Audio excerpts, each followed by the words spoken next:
Edinaldo Rodrigues tinha pressa. A situação na CBF é caótica e ele pode ser destituído da entidade mais uma vez. Tudo por conta de um escândalo sobre uma suposta falsificação de assinatura que pode fazer com que ele perca o cargo de novo. Ele já tinha sido afastado uma vez.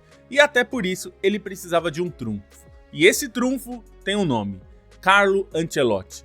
O técnico foi anunciado oficialmente pela CBF na segunda-feira e pegou de surpresa até o próprio treinador italiano, que só foi se pronunciar nesta terça-feira. O Real Madrid ainda não se pronunciou sobre o assunto, mas Carlo Ancelotti admitiu que a partir do dia 26 de maio será o técnico da seleção brasileira.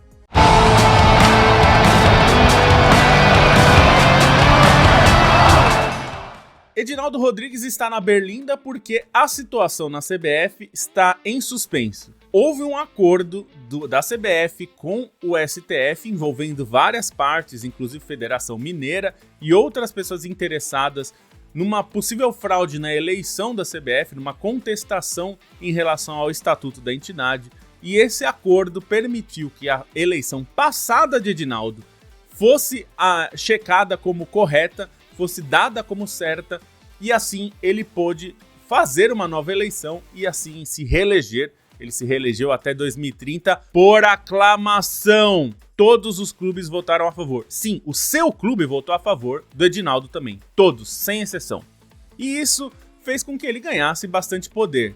O problema é que o documento que sacramentou o acordo lá no STF, que já foi bastante contestado porque o juiz responsável foi o Gilmar Mendes, e o filho do Gilmar Mendes, junto com o próprio juiz, tem uma empresa que presta serviços à CBF, inclusive é responsável pela CBF Academy, que é onde os clubes, os treinadores fazem os seus cursos e onde é obrigatório que os treinadores tirem suas licenças para trabalhar. Então, essa CBF Academy é feita pelo instituto do filho do Gilmar Mendes. Mas ele não se retirou do processo, apesar de ser evidente que há um conflito de interesse. De qualquer forma, o acordo foi sacramentado e uma das assinaturas presentes é de Antônio Carlos Nunes, ou como a gente conhece, Coronel Nunes, um dirigente já da velha guarda e que era um dos vice-presidentes da CBF, chegou a ser presidente interino da CBF durante a saída de Marco Polo Del Nero. Ele é um dos signatários desse documento que foi assinado em janeiro de 2025. O problema é que uma perícia comprovou que a assinatura de Coronel Nunes é falsa, ou seja, que não corresponde às assinaturas que são dele mesmo. Isso criou um grande problema, porque não só isso anularia o próprio acordo feito entre CBF e STF, como isso ainda é um crime. Falsificar uma assinatura é um crime, e isso pode fazer com que Edinaldo seja destituído do seu cargo, porque anularia a eleição passada e, portanto, não permitiria que ele tenha criado a eleição que o sacramentou como presidente da CBF até 2030.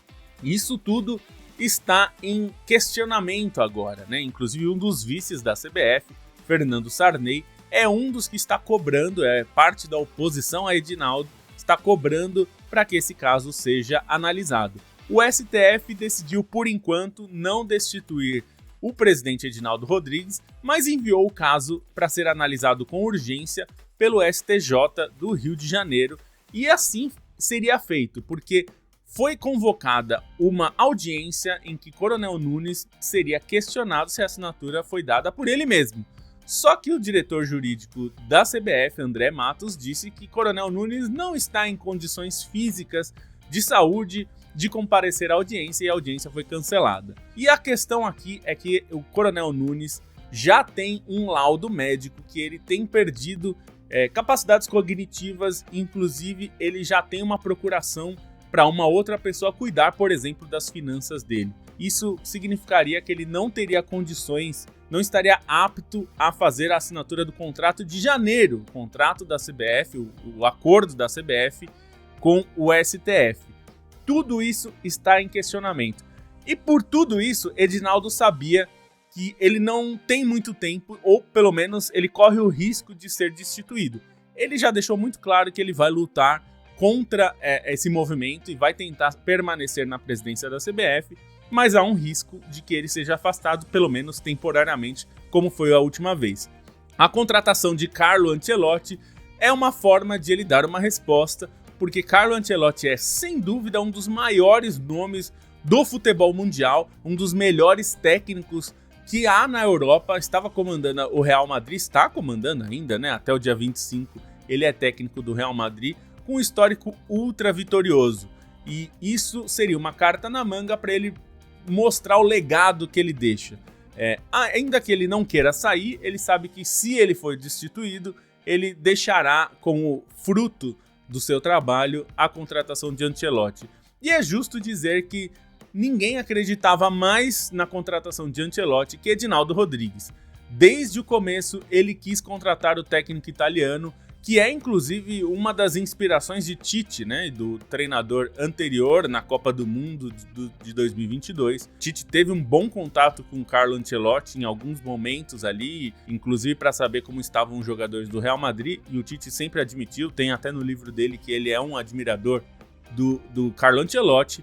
O Edinaldo sempre quis o Ancelotti como o técnico da seleção, e ele que seria o nome para assumir na Copa América de 2024, algo que o Edinaldo mesmo chegou a dizer que aconteceria. Isso não foi para frente. O que a gente viu na CBF foi a contratação primeiro de Fernando Diniz como uma espécie de interino e depois a contratação de Dorival Júnior, aí sim como técnico permanente, mas a gente viu que o resultado não foi tão bom. O currículo de Ancelotti fala por si só. Ele foi campeão da Champions League várias vezes, é o único técnico a conseguir título das 5 principais ligas da Europa, França, Inglaterra, Espanha, Itália e Alemanha.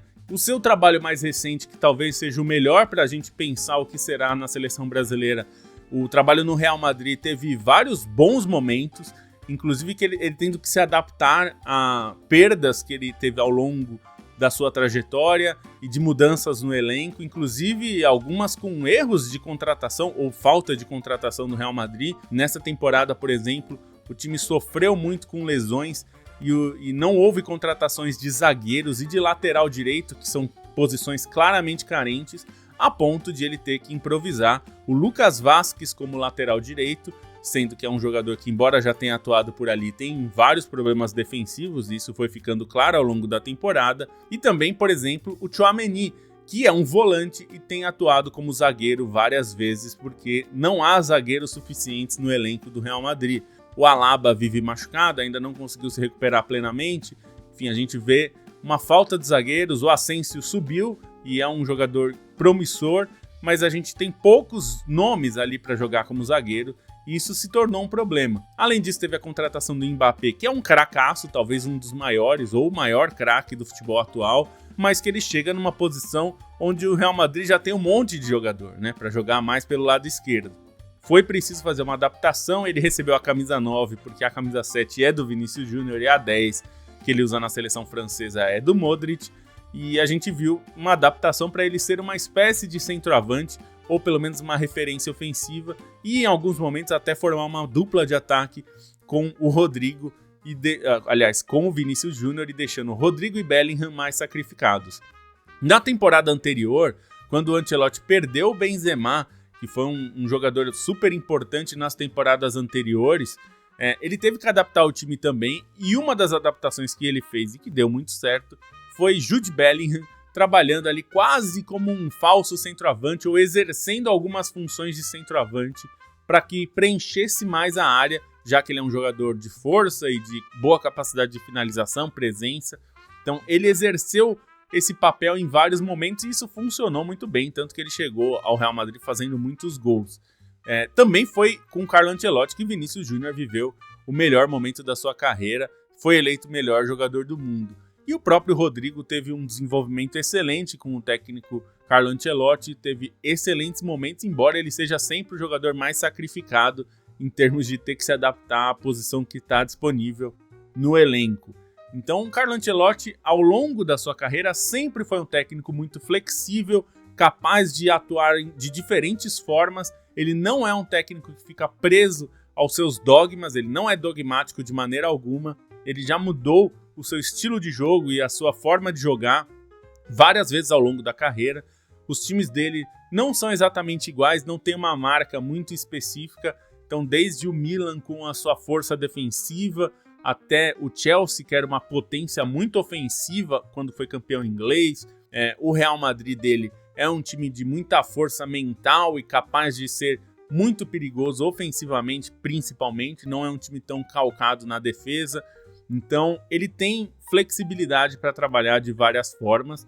Isso é um trunfo importante para alguém que vai comandar a seleção brasileira, porque a gente já sabe que ele não tem um esquema montado na cabeça dele e vai tentar encaixar os jogadores nesse esquema. Ele vai tentar se adaptar ao que os jogadores têm de melhor.